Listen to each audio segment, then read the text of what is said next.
বিভূতিভূষণ বন্দ্যোপাধ্যায়ের আরও একটা ভূতের গল্প আজ আপনাকে শোনাবো। বাইরে কাজ করতে গিয়ে কিভাবে সাক্ষাৎ মৃত্যুর মুখ থেকে ফিরে আসলো তার গল্প।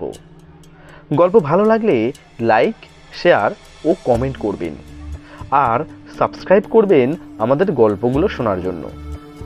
আজকে শুনুন বিভূতিভূষণ বন্দ্যোপাধ্যায়ের ছোট গল্প অশরীরী। নানা রকম অদ্ভুত গল্প হচ্ছিল সেদিন আমাদের লিচুতলার আড্ডায়, কিন্তু সেসব নিতান্ত পানসে গোছের ভূতের গল্প। পাড়াগাঁয়ের বাঁশবাগানের, আমবাগানের গেঁয়ো ভূত সাদা কাপড় পরে রাত্রে দাঁড়িয়ে থাকে, ওসব অনেক শোনা আছে। ওর বেশি আর কেউ কিচ্ছু বলতে পারল না। এমন সময় শরৎ চক্রবর্তী আড্ডায় ঢুকলেন। তিনি আবগারি বিভাগে বহুদিন কাজ করে অবসর গ্রহণ করেছেন। 60-এর কাছাকাছি বয়সে তান্ত্রিক সাধনা করেন। ঠিকুজি কুষ্টি বিনা পয়সায় করে দেন। কোন রত্নের আংটি ধারণ করলে কার সুবিধে হবে ঠিক করে দেন। পরের বেগার খাটতে ওর জুড়ি বড় একটা দেখা যায় না এসব কাজে। লোক অতি সজ্জন, সকলে মানে, শ্রদ্ধা করে। অনেকে ওর সামনে ধূমপান করে না। শরৎবাবু ঢুকে বললেন, এই যে কি হচ্ছে আজ, যে বাদলা নেমেছে।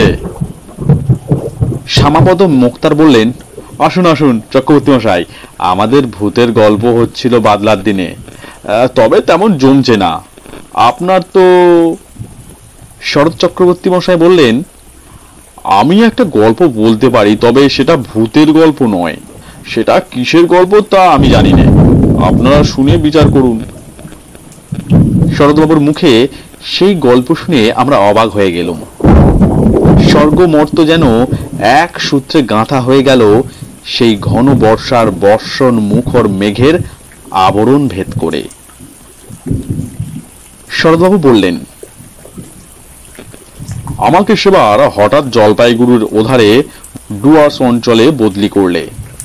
আমার পরিবারবর্গ তখন ঢাকায়, তাদের ওখানে রেখে জলপাইগুড়ি চলে গেলুম। নতুন জায়গা, সেখানে নিজে না দেখে শুনে কি করে সবাইকে নিয়ে যাই। বিশেষ করে ছেলেমেয়েরা তখন ঢাকা স্কুলে পড়ছে। যেখানে গেলাম সেখানটা জলপাইগুড়ি থেকে অনেক দূরে, ছোট্ট লাইনে যেতে হয়। পথে চা বাগান পড়ে, বনময় অঞ্চল, কিন্তু দূরে সবুজ বনরেখার পটভূমিকায় হিমালয়ের উত্তঙ্গ শিখরমালা চোখে পড়ে। বড় নির্জন স্থান। আমি যে জায়গায় গেলাম তার নাম হলদিয়া। ছোট জায়গা। আমি সেখানে গিয়ে সিনিয়র সাব ইন্সপেক্টরের বাসায় উঠলাম, কারণ আমার বাসা তখনও ঠিক হয়নি। সে ভদ্রলোকের নাম রেবতী মোহন মুখুজ্জে, বাড়ি নদিয়া জেলা। বেশ ফর্সা, লম্বা, দোহারা চেহারা। আমায় খুব যত্ন করলে, দিন কয়েকের মধ্যেই বাসা ঠিক করে দেবেন ভরসা দিলেন। তৃতীয় দিন সকালে আমায় বললেন, আপনাকে একটা কথা বলি। কি? আপনার এখন এখানে আসা খুব ভুল হয়েছে। কেন বলুন তো? আপনি জানেন না কিছু এদেশের ব্যাপার? না, কি ব্যাপার?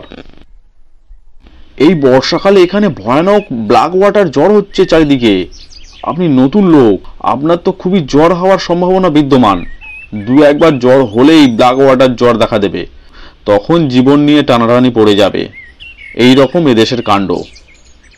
তবে আপনারা আছেন কি করে? সে কথা আর বদলে লাভ নেই, ইচ্ছে করে নেই। আছি পড়ে পেটের দায়ে। চাকরি ছেড়ে দিলে এ বয়সে যাব কোথায়, খাবো কি? আমার দুটি মেয়ে পরপর মারা গিয়েছে ব্ল্যাক ওয়াটার ফিভারে, তবুও বদলি পেলাম না। কি করি বলুন শরৎবাবু? তবেই তো, একটু সাবধানেই থাকলেই হবে। জলটা গরম না করে খাবেন না বাইরে গিয়ে। ব্ল্যাক ওয়াটার ফিভার হলেই কি মানুষ মারা যায়? ভালো চিকিৎসা না হলে বাঁচবার সম্ভাবনা খুব কম। বিশেষ করে এই বর্ষাকালে যারা নতুন আসে তাদের ধরলে বাঁচানো খুব কঠিন হয়ে পড়ে। আমি এরকম দুটো কেস দেখেছি, দুটোই মারা গেল। শুনে মনে ভয় হলো, কিন্তু সাবধানে হয়েই বা কি করব। বিদেশে বেরিয়ে কতদূর সাবধান হওয়াই বা চলে। যা থাকে কপালে ভেবে কাজ আরম্ভ করে দিলাম। 10-12 মাইল দূরে দূরে গাঁজার দোকান, মদের দোকান তদারক করে বেড়াতে লাগলাম। খুব ভালোই লাগছিল। বর্ষার সবুজ অভিযান শুরু হয়েছে বনে বনে। কত রকমের ফুল ফোটে, কত ধরনের পাখি ডাকে। দূরে হিমালয়ের তুষারাবৃত কি একটা শৃঙ্গ একদিন দেখা গেল। মিছরির পাহাড়ের মতো চকচক করছে সকালের সূর্যকিরণে। তবে রোদ বড় একটা উঠতে ইদানিং আর বড় দেখা যেত না। ইতিমধ্যে রেবতীবাবুর চেষ্টায় ভালো একটা বাসা পাওয়া গেল। উঁচু কাঠের খুঁটির উপর কাঠের তক্তা বসিয়ে তার উপর বাংলো ধরনের ঘর হয়েছে। কাঠের মেঝে বেশ শুকনো খটখটে। ঘরটা বেশ বড়, আলো হাওয়া বেশ আসে। মনের ভয় ক্রমে কেটে গেল।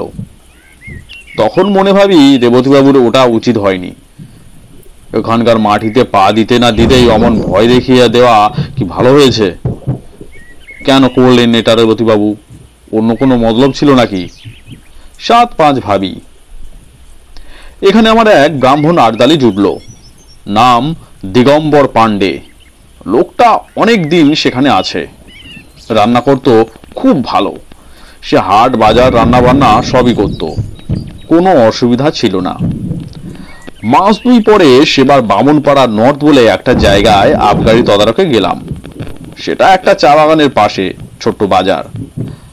চা বাগানটার ট্রাকগুলোর গায়ে লেখা আছে বামনাপাড়া নর্থ টি স্টেট। পাহাড়ি একটা ছোট্ট নদী পেরিয়ে আমার গরুর গাড়ি বাজারে গিয়ে থামলো। বেলা তখন 10টা। 2টি মারোয়ারি মহাজনের গাড়ি আছে। তারা বন অঞ্চলের উৎপাদন সওদা করে। দেবেন সামন্ত বলে মেদিনীপুরের একজন ব্যবসায়ীর কাঠের কারবার আছে। গাঁজা ও আফিমের দোকান সেই দেবেন সামন্তের ভাই শশী সামন্তের। ওখানে বসে থাকতে থাকতেই আমার শরীর কেমন একটা খারাপ হলো, মাথা ধরলো। দেবেন সামন্তকে বলতে সে কি একটা হোমিওপ্যাথিক ওষুধ দিলে, বলে এতেই সেরে যাবে, কোনো ভয় নেই। আমি বললাম, আপনাদের এখানে ব্ল্যাক ওয়াটার হয়? খুব। মানুষ মরে? তা মন্দ মরে না।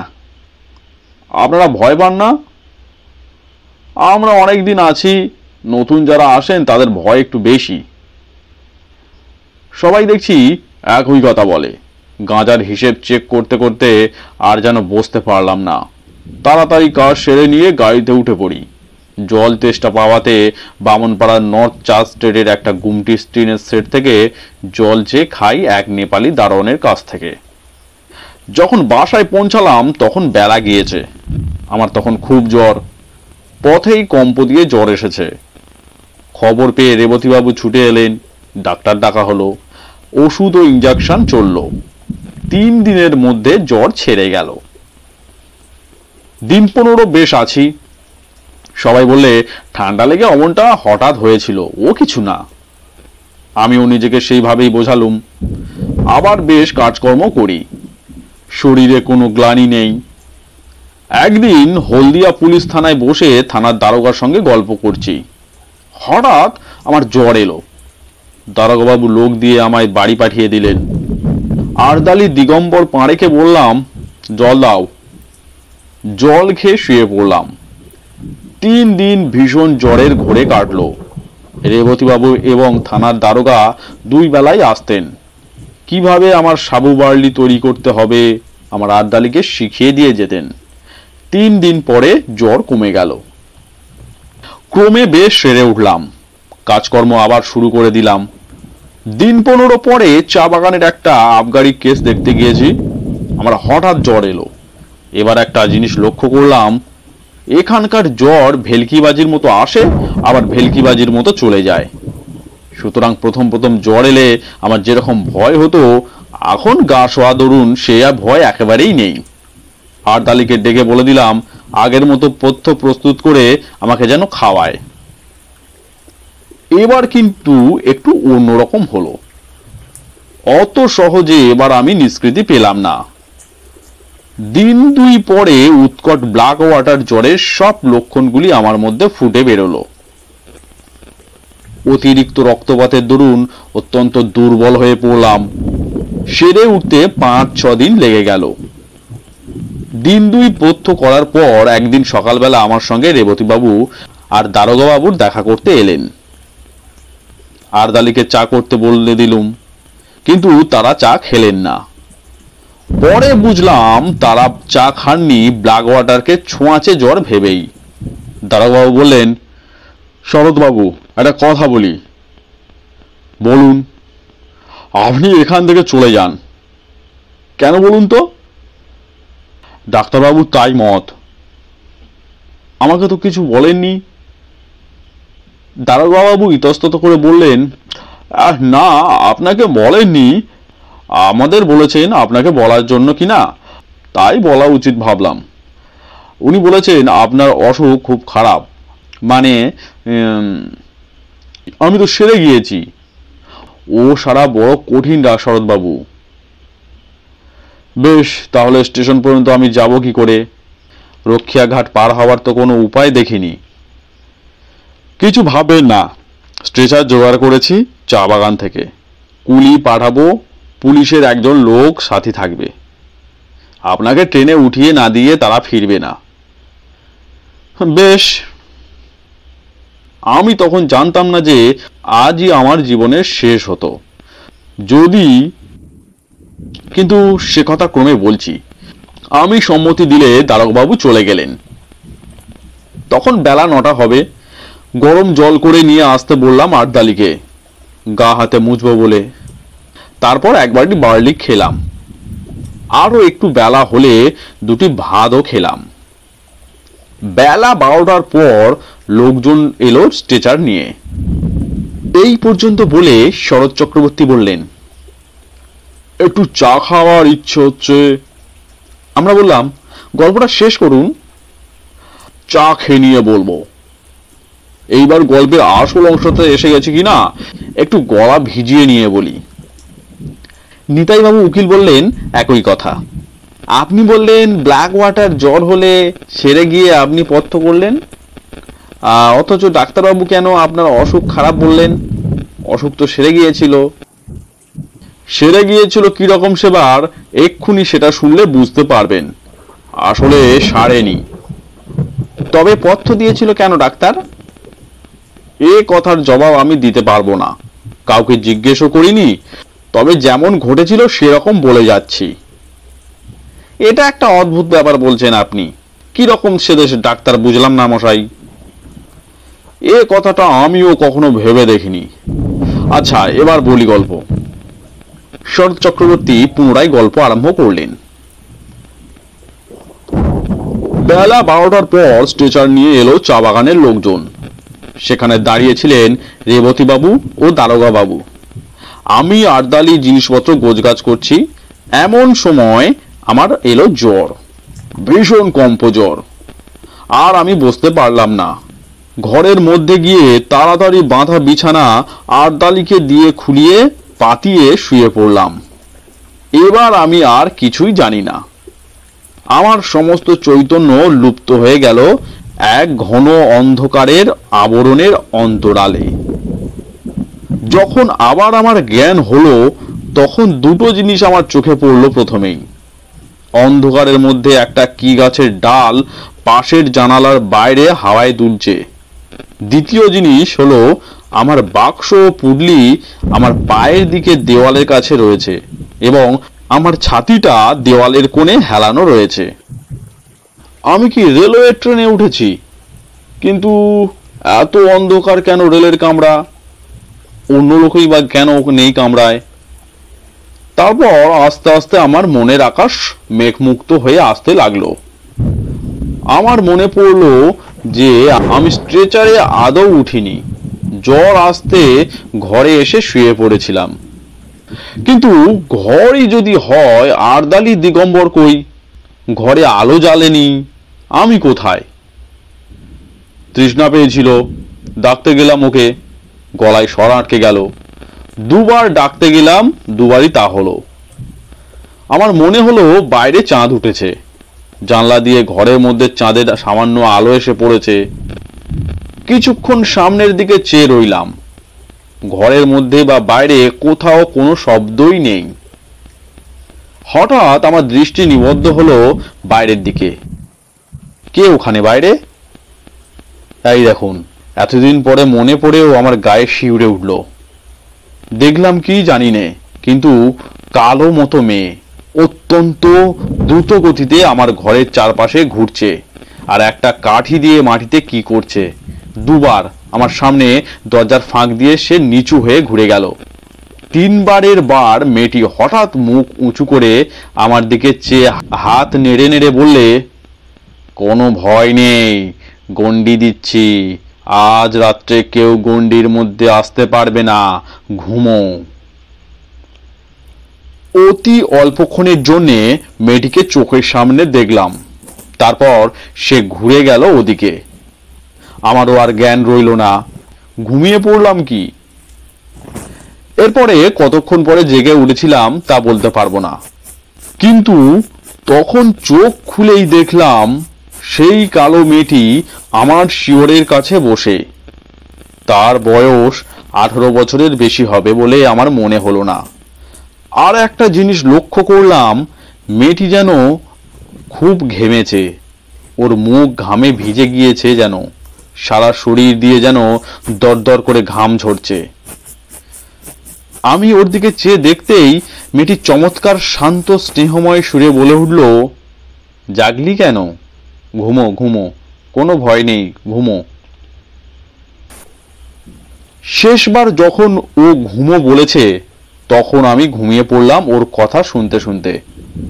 ঘুমিয়ে পড়ার আগে সেই গাছের ডালটার দিকে নজর পড়ল। জানালার বাইরে তার গায়ে জ্যোৎস্না পড়েছে। এইখানেই আমার গল্প শেষ হলো। সকালে আমি যখন জেগে উঠলাম তখন আমার মনে হলো স্বাভাবিক সুস্থ অবস্থায় ঘুম থেকে আমি জেগে উঠেছি। আমার শরীরে কোনো গ্লানি নেই, কিন্তু শরীর বড় দুর্বল, বিছানা ছেড়ে উঠতে পারলাম না। ক্রমে ক্রমে একটু বেলা হলো, তখন দেখি দিগম্বর পাড়ে আরদালি সন্তর্পণে পা টিপে টিপে এসে ঘরের মধ্যে উঁকি দিচ্ছে। আমি ডাকতেই সে যেন চমকে উঠল, কোনো উত্তর দিল না। আমি বললাম, রেবতী বাবুকে ডেকে নিয়ে এসো। থতমত খেয়ে সে যেন চলে গেল। কিছুক্ষণ পরে অনেক লোক এলো আমাকে দেখতে, তার মধ্যে রেবতী বাবুও ছিলেন। রেবতী বাবু বললেন, কেমন আছেন শরৎবাবু? ভালো, আমি কিছু খাবো। তখনই রেবতী বাবু বাইরে গিয়ে কাকে কি বললেন। খানিক পরে এক বাটি বার্লি এলো আমার জন্যে। বার্লি খেয়ে শরীরে বল পেলাম। ডাক্তার এসে পরীক্ষা করে বললেন, জ্বর ছেড়ে গিয়েছে। এর দিন দুই পরে আমি সম্পূর্ণ নীরব হয়ে উঠলাম, পথ্য করলাম। তখন ক্রমে ক্রমে শুনলাম সেই ভীষণ রাত্রে আমাকে মুমূর্ষু মনে করে সবাই আমাকে ছেড়ে চলে গিয়েছিল একা ফেলে। ডাক্তারবাবু বলেছিলেন রাত কাটবে না, এমনকি নাকি সকালে আমার সৎকারের জন্য কে কে যাবে, কোথায় কাঠ পাওয়া যাবে, এসব বন্দোবস্ত ঠিক করা হয়েছিল। সকালেই লোক পাঠিয়ে আমার পরিবারবর্গকে টেলিগ্রামে আমার মৃত্যু সংবাদ জানানোর জন্য থানা থেকে একজন কনস্টেবল পাঠাবেন। দারোগাবাবুও তাও ঠিক করে রেখেছিলেন। অথচ সেই নির্বান্ধ পরিত্যক্ত অবস্থায় কে আমার মৃত্যুশয্যার পাশে সারা রাত বসেছিল, কে আমার ঘরের চারদিকে গণ্ডি এঁকে দিয়েছিল আমাকে বিপদের হাত থেকে রক্ষা করতে। সবাই পরিত্যাগ করলেও কে আমাকে সেই অসহায় অবস্থার মধ্যেও পাহারা দিয়েছিল, এসব প্রশ্নের কোনো জবাবই আমি দিতে পারবো না। যদি আপনারা বলেন সবটাই জ্বরের ঘোরে স্বপ্ন দেখেছি, তারও কোনো প্রতিবাদ আমি করতে চাই না। স্বপ্ন যদি হয় বড় মধুর, বড় উন্নত ধরনের উদার স্বপ্ন দেখেছিল আমার মুমূর্ষু মন। সে স্বপ্নের ঘোর আমার সারা জীবন চোখে রইল মাখা। মস্ত বড় একটা আশার বাণী দিয়ে গেল প্রাণে। শরৎ চক্রবর্তী চুপ করলেন। মনে হলো তার চোখে যেন জল চকচক করছে। উকিল নিতাইপদ রাহা বললেন, সেরে উঠে হলদিয়াতে আপনি ছিলেন কতদিন? যতদিন গভর্নমেন্ট আমাকে বদলি না করেছিল, প্রায় 2 বছর।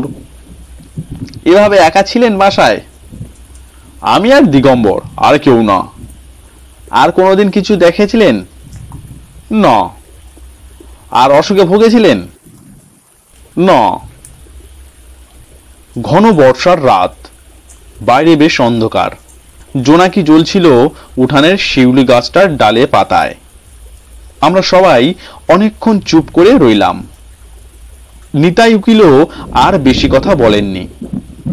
বৃষ্টি এসে পড়বে বলে শরৎ চক্রবর্তীকে আমরা বাড়ি পাঠিয়ে দিলাম ছাতি দিয়ে।